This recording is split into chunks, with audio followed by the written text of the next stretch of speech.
पुणे शहरातील कोंढवा परिसरातून एक धक्कादायक बातमी समोर आलेली आहे। खरं तर मोबाईलचा हप्ता दिला नाही म्हणून एका वयस्कर व्यक्तीला मारहाण केली आहे। काय संपूर्ण प्रकरण आहे आपण जाणून घेणार आहोत।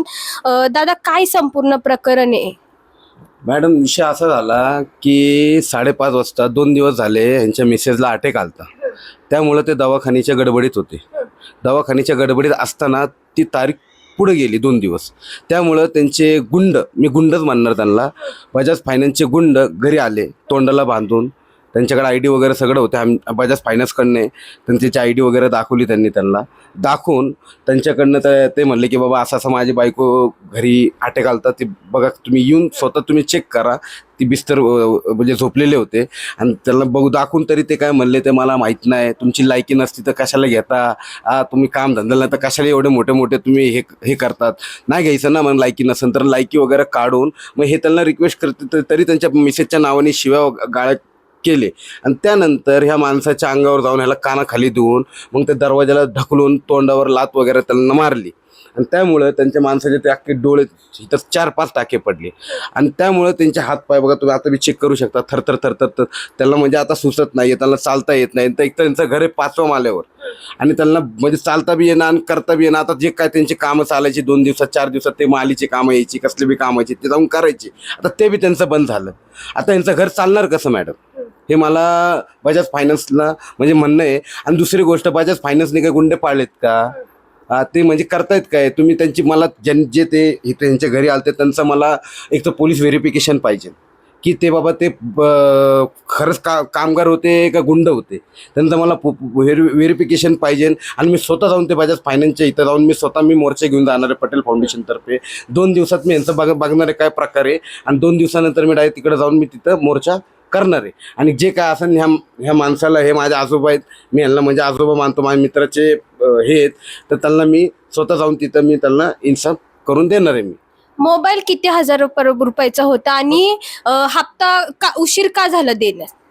50,000 रुपयाचा फोन होता, 3-3.5 हजार रुपयाचा हप्ता होता।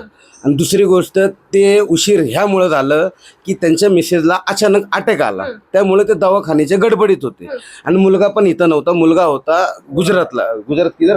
औरंगाबादला होता। तर मुलगा आला दवाखान्याच्या गडबडीत, विसरून गेला। आता एवढा मोठा प्रकरण घडल्यावर मॅडम चांगली गोष्ट माणूस विसरून जातो, तर हप्ता लई छोटी गोष्ट आहे। आणि 3.5 हजाराचा हप्ता होता। ते घरी आल्यानंतर विचारल्यानंतर ते म्हणले मी 30 तारखेपर्यंत बाबा तुझा हप्ता भरतो। आता मला एक सांगा मॅडम, 3.5 हजारपेक्षा माणसाचा जीव जास्त होता का 3.5 हजार रुपये जास्त होते?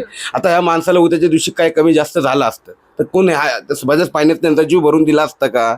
आज मुलाला आधार बापाचा आहे, बाप गेला म्हणजे काय झालं? 3.5 हजारपेक्षा बापाचा जीव जास्त होता का त्यांना? त्यांनी म्हणजे कुठल्या प्रकारे त्यांना परमिशन कुणी दिली, त्यांना अधिकार कुणी दिला हात उचलायचा?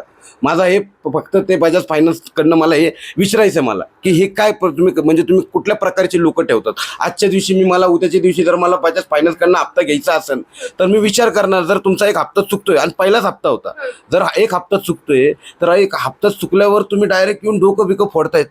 जर 2-3 हप्ते चुकले तुम्ही तर मार टाकायला बी कमी करणार नाही। आज तुम्ही डायरेक्ट घरी घुसताय, घरी घुसून जर आमच्या घरात कोण आई बहिणी असतात, काय बरं वाईट झालं, बजाज फायनान्स हे गोष्टी भरून देणार आहेत का आम्हाला? हे बजाज फायनान्सला मला विचारायचं आहे। आणि जर ते म्हणतात की बाबा आम्ही, तर त्यांचं मला पूर्ण पोलीस व्हेरिफिकेशन पाहिजे। आतापर्यंत जॉईन कधी झाले, काय तुम्ही चेक केलं का, ते कोण होते, काय होते, हे मला बजाज फायनान्सकडनं मला विचारायचं आहे मॅडम। जेव्हा रिकवर करतात ते नोटिफिकेशन पाठवतात की हप्ता असतो या वेळेत द्यायला लागतो, त्यांना काय नोटिफिकेशन किंवा या संदर्भात सुरुवातीला बोलणं झालं होतं का काय? बघा, या माणसाकडे मोबाईल बघा कुठला आहे, आता ह्याच्यामध्ये जे काय होतं ते पोराकडे होतं आणि पोरगा होता अहमदाबादला आणि तो औरंगाबादला होता। औरंगाबादला तसं त्याला कळलं, तो तसा डायरेक्ट कुठं आला, हॉस्पिटलला आला। हॉस्पिटलला आल्यावर मॅडम तो त्याच्या गडबडीत गोळ्याचा, का तर कमवणारा मुलगा एकटा त्यांचा गोळ्या हे ते त्या टेन्शनमध्ये होता।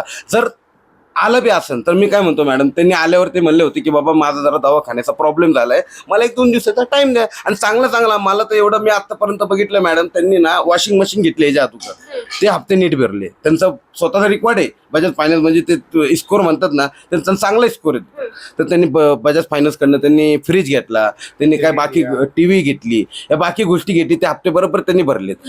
फक्त एक हप्ता चुकल्यामुळे या माणसाला, वयस्कर माणसाला डायरेक्ट त्यांनी येऊन हात उचलले म्हणजे किती गंभीर विषय आहे. माझा पुढचा प्रश्नच तो असेल की ओळखीचं होतं का जे तुम्ही तिथे ओळखीचं नाही घेतला मोबाईल तुम्ही का असं कुठून म्हणजे का डायरेक्टली घेतला? नाही डायरेक्ट मोबाईल आता आपण शोरूम मध्ये जातो तर तिकडे सगळे फायनान्स वाले असतात आणि हे पहिल्यापासून बजाज फायनान्सला फॉलो करतात. बजाज फायनान्स यांना म्हणजे नाही काय आवड आहे बाबा मग बजाज फायनान्सला मला सुविधा आहे हे. पण आज ह्यांना भीती बसलेली आणि ह्यांच्या संग बाकी लोकांना पण भीती बसलेली की बाबा बजाज फायनान्स कडे घेतलं तर हप्त्यावरती लोकांना मारून टाकतील ही अशी भीती बसलेली आता आम्हाला. आता आम्ही लोकांवरती पोलिसात गुन्हा नाही मॅडम, गुन्हा तर त्यांच्यावर चांगली शिक्षा व्हायला पाहिजे ते तर माझं मानणं आहे. आणि दुसरी गोष्ट ह्या माणसाला आता हे जे दवाखान्याचा खर्च आलाय आता ह्या माणसाला मी तू म्हणजे आता डोळे दिसणं बंद झाले आणि हात पाय थर माणसाची म्हणजे ना बिवश म्हणजे ना काय बोलतोय काय करतोय कळा ना माणसाला. अच्छा उद्या मला हे बी वाटत नाही की 4 दिवसात 8 दिवसात काय पुढे काय होणार. आता हे नाही ना म्हणलं तर आता वर्षभर तर मुलगा माझ्याकडे येऊन बसून रडून गेला की माझ्या पप्पाचं कसं होईल म्हणून. आता बापाचा एक आधार वेगळा असतो मॅडम. आता त्याला असं व्हायला लागलं आता वर्षभर नाही ना म्हणलं तर यांना तर बाहेर निघता येणार नाही. एक तर घर यांचं 5 लिफ्ट नाही घरी आणि खायला जायचे वांदे आता खाली बी जाऊ शकत नाही. आता घरी बसून आता पोरग इकडे बघणार का ते आता त्याचं घर तिकडे बघणार. आता हे प्रश्न उठलाय आता माझं एवढंच आहे बजाज फायनान्सला की बाबा यांचं जे काय असेल ते त्यांनी भरपाई करावी, दवाखान्याची भरपाई करावी आणि जेवढे दिवस घरी आहे तर तेवढं त्यांचे खर्च उचलावे एवढी माझी रिक्वेस्ट है बजाज फाइनेंस. ज्यांच्यावर मारहाण झाली ते काका आपल्या सोबत आहे. क्या हुआ था आपके साथ? मेरे साथ 5:30 बजे वो आए. मैं उनको रिक्वेस्ट से बात किया, उन्होंने रिक्वेस्ट से बात किया तो सुनने का नहीं. डायरेक्ट वो दरवाज़ा खोल के अंदर आके मेरे को कान नीचे लाफा मारा और चश्मा गिरा के फोड़ डाला. तो मैंने रिक्वेस्ट से बात किया. मैंने बोला 30 तारीख को तुम्हारा जो हफ्ता है वो मैं हफ्ता भरने को तैयार हूँ. मेरी वाइफ को अभी अटैक आया है तो अभी अटैक है वो हिसाब से वो दवा दारू में पैसे खर्च हो गए है. मैं 30 तारीख को तुमको भरपाई करके दूंगा.